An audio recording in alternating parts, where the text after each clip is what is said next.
So you're British. I'm British. We were all blown away by your performance. Thank you very much. Oh my God. Tanungin natin ang ating Clash panel, ano po ang masasabi ninyo? Maganda ang performance mo. At talaga namang makikita mo na full of confidence. At saka kahit yung ibang genre ang dating nung ano mo, talagang papanoorin kita. Ganon yung dating. Thank you so So congratulations! Yung boses mo may power. Even if you don't have to do the high notes, talagang buo na siya. Alto ka eh. No? Parang alto ba? Or Alto mezzo, sobrang alto mix. Parang mezzo. Pero it was a good performance. Well, Melody, you sang very well. Grabe yung paglaro mo ng boses mo, grabe yung style mo. I feel na parang you made it your own. So, ang galing. I'm very, very impressed. Na-capture mo ako. Thank you, Melody. All right. Ang laban naman ni Naya para sa kanya pangarap, magaganap after the break dito lang sa The Clash. Isa, laban sa lahat!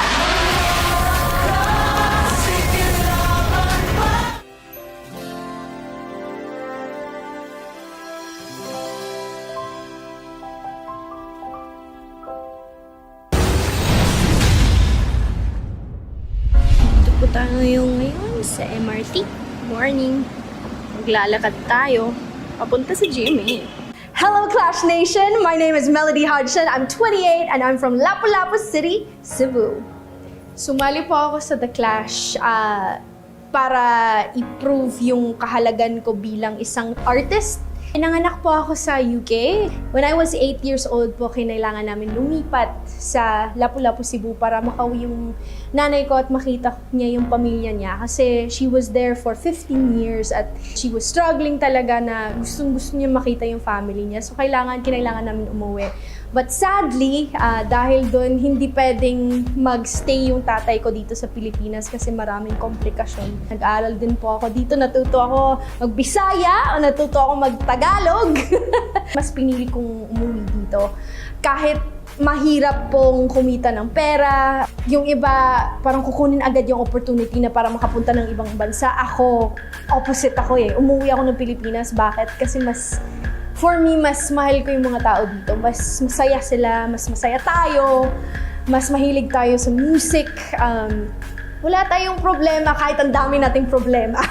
Nahasa po ako dahil sa aking parents. Kasi yung nanay ko, kumakanta po siya sa choir. Yung tatay ko din, kumakanta din yun sa choir ng kabataan niya. At kumakanta din siya, sobrang hilig niya sa music. Siya yung reason kung bakit ako nahilig sa, alternative rock or yung Beatles, ganun, Bee Gees, mga ganung the classic song. Ako ang karapat-dapat na maging champion ng The Clash for this season dahil ang tagal ko nang pinapangarap po at alam kong deserve ko po sa lahat ng pinagdaanan ko sa aking buhay na makatikim man ng isa pong win dahil sa dami ng hirap na mga pinagdadaanan. Sobrang fresh po kasi yung nanay ko kakadiagnose lang ng sakit sa kidney. Tapos yung dad ko ngayon po, nasa UK, hindi siya makauwi-uwi. Parang yung pinaka-goal ko talaga another reason bakit sumali para ipagsama kaming pamilya, the three of us. At ang hirap makitang tumatanda ang aking mga magulang habang ang buhay ko ay kakasimula pa lang. Ang hirap makitang may sakit yung tatay at may sakit yung nanay ko at hindi ko pwedeng hatiin yung katawan ko para alagaan sila pareho. Parang nasa point na ng life ko na one day mawawala sila. Tapos may narating na ako sa buhay pero wala pa akong yung super na pangarap namin ng pamilya ko. Hindi ko pa siya narating. And yun nga, yung hope ko na habang nandito pa sila sa mundo, marating ko yun para sa kanila. Overcome na. So, can you focus on that overcome? Positiveness. Do not dwell on that negativity. It's a motivation for you to sing out the emotion, but you have to focus on the positivity of that message. Lumaki po ako sa isang Christian family na nakikita ko po yung mga magulang ko na kumakanta sa church. Hanggang sa na-influence din po ako na sumali din po sa worship leading. Sa competition po na ngayon, ito pong Bible ang magsisilbing aking lucky charm. Mas nakakatulong po siya pag sobrang down po ako. Noong ako po ay sumali sa isang contest, all the contestants, ako lang po yung nawalan ng mic. Para sa akin po ay nasa botahe. In-encourage ako ng nanay ko na buksan mo yung Bible. Yung Philippians 4:13, I can do all things through Christ who strengthens me. Yun po talaga yung pangahawakan kahit ano mangyari.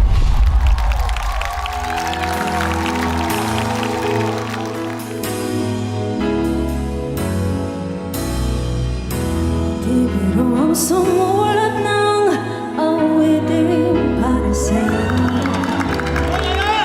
Para akong isang siraulo, hilo at lito. Sa aking pangina ng piano, tilado'y pilit nilaro. Pagkasakaling mayroong tonong, bigla na lang umuswong. Araw-gabi nasa isip ka, napapanaginip ka, kahit saan magpunta.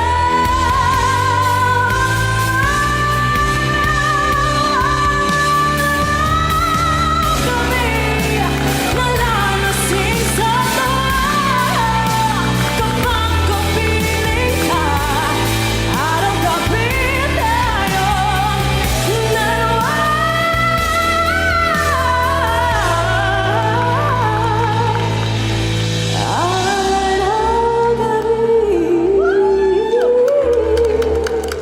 Tayong dalawa.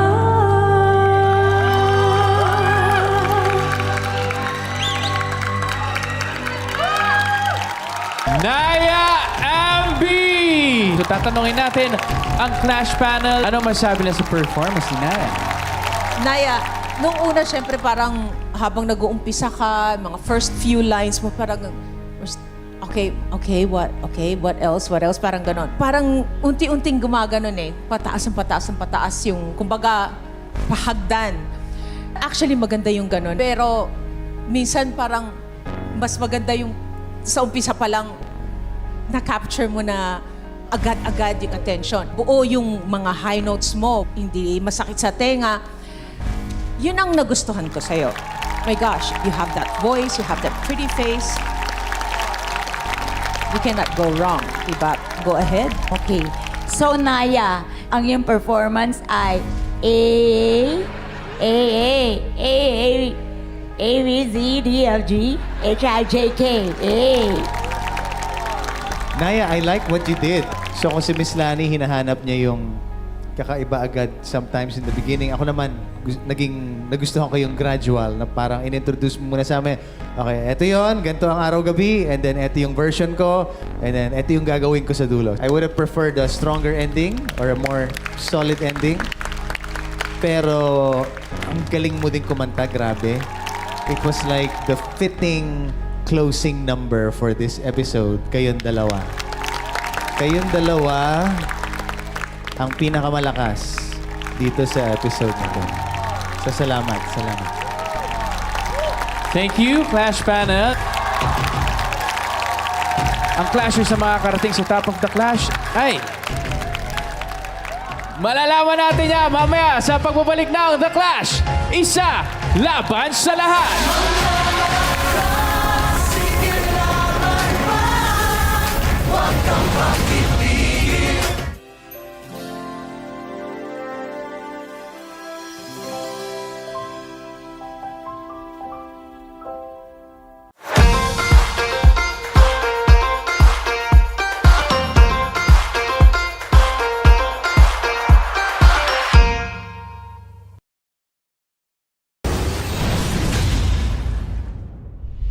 Hi Clash Nation! Ako po si Naya Ambi, 19 years old from Las Piñas City. Lumaki po ako sa isang Christian family na nakikita ko po yung mga magulang ko na kumakanta sa church.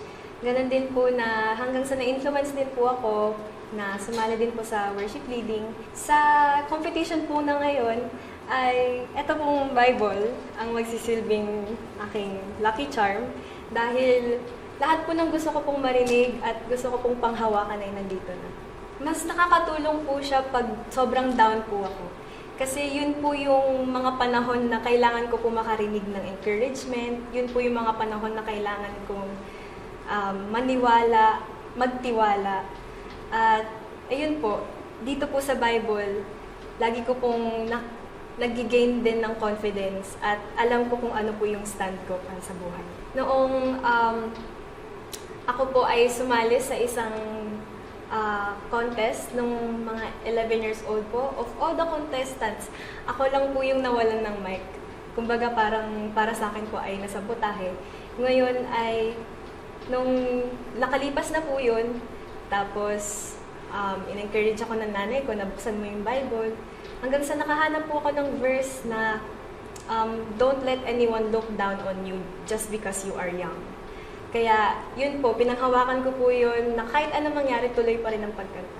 Yung alam po na lahat, yung Philippians 4:13, I can do all things through Christ who strengthens me.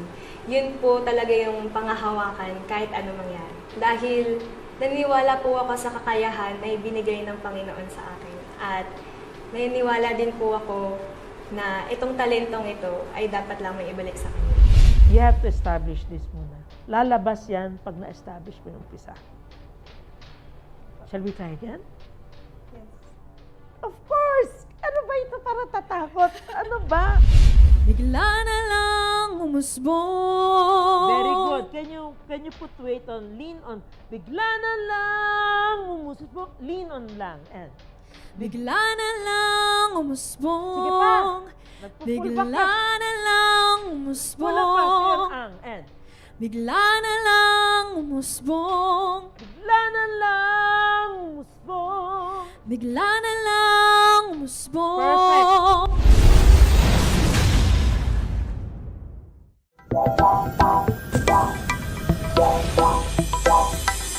Hey guys, so welcome to the Clash 2024. Yes. And as you can see, bagong season, bagong stage. Look. Wow, look at that.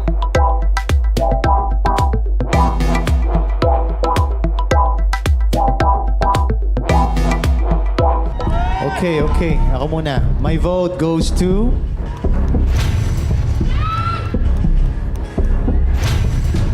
Melody. Alright. That is one vote for Melody. Miss Ay?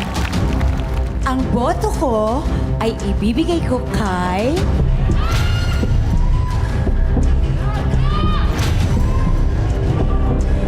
Naya. One vote for Naya. Miss Nani?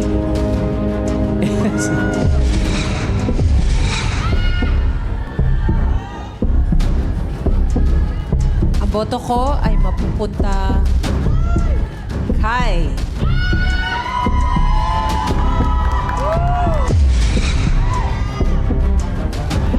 Naya. Congratulations, Naya Abby! Grab that chair! Yun na tonight! Congratulations, Naya!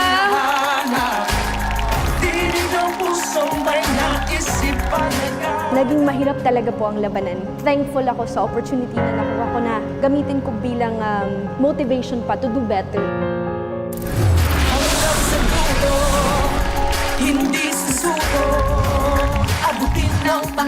Congratulations, Sandrex, Melina, at Naya. 6 more chairs left sa top of the Clash, habang 12 pa ang naghihintay na Clashers. Sino-sinong 6 ang susunod na maghaharap-harap? Clashers, ready na ba kayo? Dapat ready kayo dahil next week natin itutuloy ang laban para sa pangarap. At bukas ng gabi, pangarap ng mga batang Pinoy naman ang laban ko bilang coach sa The Voice Kids. Maraming salamat po. I am your Clash Master, Julie Ann San Jose. And I'm your Clash Master, Raver Cruz. And this is The Clash. Isa, laban sa lahat!